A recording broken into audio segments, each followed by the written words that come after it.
Super এল নিনোর প্রভাবে তীব্র দাবদাহে পড়ছে দেশের একাধিক অংশ, আর তার প্রভাব স্পষ্ট পশ্চিমবঙ্গেও। জ্যৈষ্ঠের শুরুতেই দক্ষিণবঙ্গের জেলাগুলিতে অসহনীয় গরম ও ভ্যাপসা আবহাওয়ায় নাজেহাল সাধারণ মানুষ। স্বাভাবিকভাবেই এখন সবার একটাই প্রশ্ন, স্বস্তির বৃষ্টি কবে? চলুন তাহলে দেরি না করে দেখে নেওয়া যাক আজকের আবহাওয়ায় কি কোনো পরিবর্তন রয়েছে। আবহাওয়ার আপডেট নিয়ে কি বলছে হাওফেজ। আজকের আবহাওয়ার সম্পূর্ণ আপডেট নিয়ে ক্রাইম প্রেস বেঙ্গল নিউজের পর্দায় আপনাদের সঙ্গে রয়েছে আমি সাথে।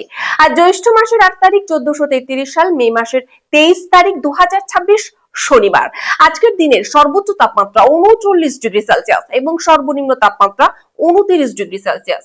সূর্যোদয় হচ্ছে ভোর 4:53 এবং সূর্যাস্ত বিকাল 6:13। আলিপুর আবহাওয়া দপ্তরের পূর্বাভাস অনুযায়ী কলকাতা ও দক্ষিণবঙ্গের বেশিরভাগ জেলায় আপাতত বড়সড় ঝড় বৃষ্টির সম্ভাবনা খুব কম, তবে স্থানীয়ভাবে বজ্রগর্ভ মেঘ তৈরি হয়ে কিছু জায়গায় হালকা থেকে মাঝারি বৃষ্টিপাত হওয়ার সম্ভাবনা রয়েছে। আকাশ আংশিক মেঘলা থাকলেও গরম থেকে এখনই মিলবে না স্বস্তি, বরং বাতাসে আর্দ্রতার পরিমাণ বাড়ায় অস্বস্তি আরো বাড়তে পারে। আজ বজ্র বিদ্যুৎ সহ বৃষ্টির সম্ভাবনা রয়েছে পশ্চিম মেদিনীপুর, ঝাড়গ্রাম, পুরুলিয়া, বাঁকুড়া, পূর্ব বর্ধমান, পশ্চিম বর্ধমান, বীরভূম, মুর্শিদাবাদ এবং নদিয়া জেলায়। কিছু এলাকায় দমকা হাওয়াও বইতে পারে। বিশেষ করে বাঁকুড়া, পুরুলিয়া, পশ্চিম মেদিনীপুর, পশ্চিম বর্ধমান ও বীরভূম জেলায় গরম ও আর্দ্রতা জনিত অস্বস্তি সবচেয়ে বেশি অনুভূত হতে পারে। কোথাও কোথাও তাপমাত্রা 40 ডিগ্রি সেলসিয়াসের কাছাকাছি পৌঁছানোর আশঙ্কাও রয়েছে।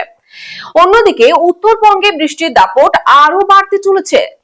দার্জিলিং, কালিম্পং, জলপাইগুড়ি, কোচবিহার, আলিপুরদুয়ার এবং উত্তর দিনাজপুর জেলায় ভারী বৃষ্টির সম্ভাবনা রয়েছে। এর মধ্যে দার্জিলিং, জলপাইগুড়ি ও আলিপুরদুয়ারেও কোথাও কোথাও অতি ভারী বৃষ্টিও হওয়ার সম্ভাবনা থাকছে। সঙ্গে ঘন্টায় 40 থেকে 50 কিলোমিটার বেগে দমকা ঝোড়ো হওয়ার কথাও জানানো হয়েছে আলিপুর আবহাওয়া দপ্তর তরফে। আবহাওয়ার পরবর্তী আপডেট পেতে চোখ রাখুন ক্রাইম প্রেস বেঙ্গল নিউজের পর্দায়। সঙ্গে থাকুন, দেখতে থাকুন ক্রাইম প্রেস বেঙ্গল নিউজ, বাংলার কণ্ঠস্বর।